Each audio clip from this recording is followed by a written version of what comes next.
The Cutlass and the Crown. My father once told a story that has stayed with me, like a seed planted deep in the heart. A story about destiny, diligence, and the silent power of choice. Once upon a time in a small village of Amma, there lived two young men.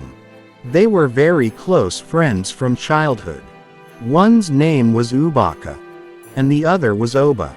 They ate from the same pots, played under the same trees, and dreamed beneath the same sky.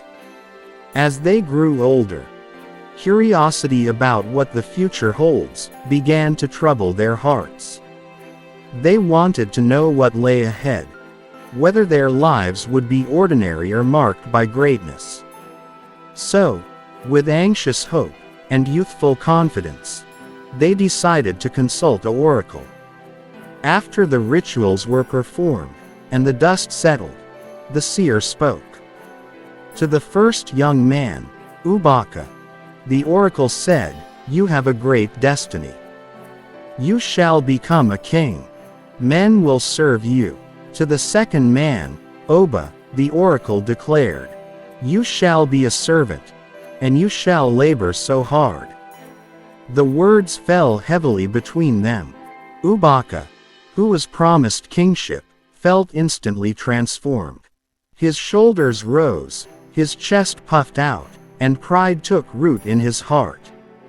From that day, he walked as though a crown had already rested on his head.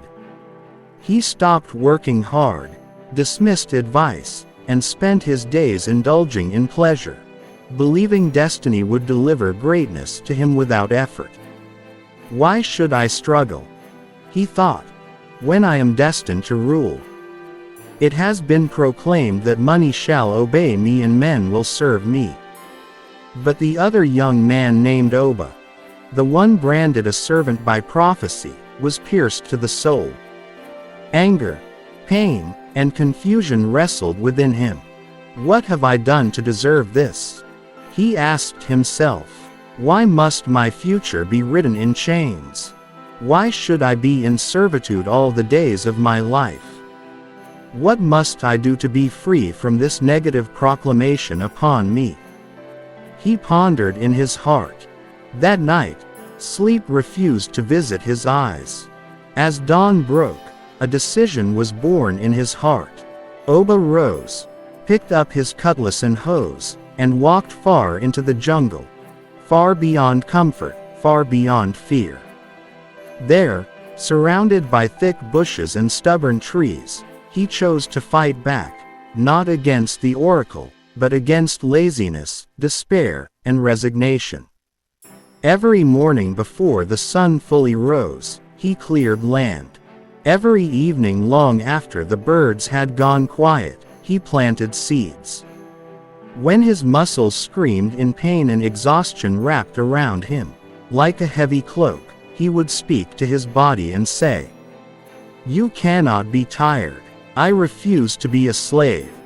Days turned into months. Months stretched into years. His small farm became fields. His fields became storehouses. While others slept or wasted time, he labored. While others chased pleasure, he chased purpose. Then after some years, there came the famine. The land grew dry, crops failed, and hunger stalked the town. The people sold their belongings, spent their savings, and still had nothing to eat. Desperation filled the air. One day, a hunter ventured deep into the jungle in search of meat. Instead, he stumbled upon something astonishing. Vast stores of food, neatly kept and plentiful. Shocked, he rushed back to the town and told the people what he had seen. With weak legs and empty hands, the people followed him. When they reached the Oba's farm and saw the abundance, they fell on their knees. They had no money to buy food. Hunger had humbled them. With tears in their eyes, they pleaded, "Please give us food, and we will serve you." The young man looked at them. Once his equals, now broken by lack, and he agreed. He fed them with food. They ate until they were satisfied. That very day, the people crowned him king. Time passed. One afternoon, as the new king sat upon his throne, a thin, tired man approached him, barely able to stand. It was his old friend Ubaka, the one the oracle had said would be king. Hunger had stripped him of pride. With trembling lips he said, "Please, do not let me die of hunger. Give me food, and I will be your servant." And so, the prophecy came to pass, but not in the way anyone expected. Beloved, this story teaches a timeless truth. Whatever you sow into your life is exactly what you will reap. Destiny alone does not produce greatness. Rather, diligence does. If all you invest in your life are worldly pleasures, comfort, and pride, you will harvest emptiness. But if you sow discipline, hard work, obedience, and faith, you will reap abundance. The soul of the diligent shall be made fat, but those who sow to the flesh will reap corruption. If you truly desire the best out of life, you must put in your best. And the greatest investment you can ever make is by having purpose and direction.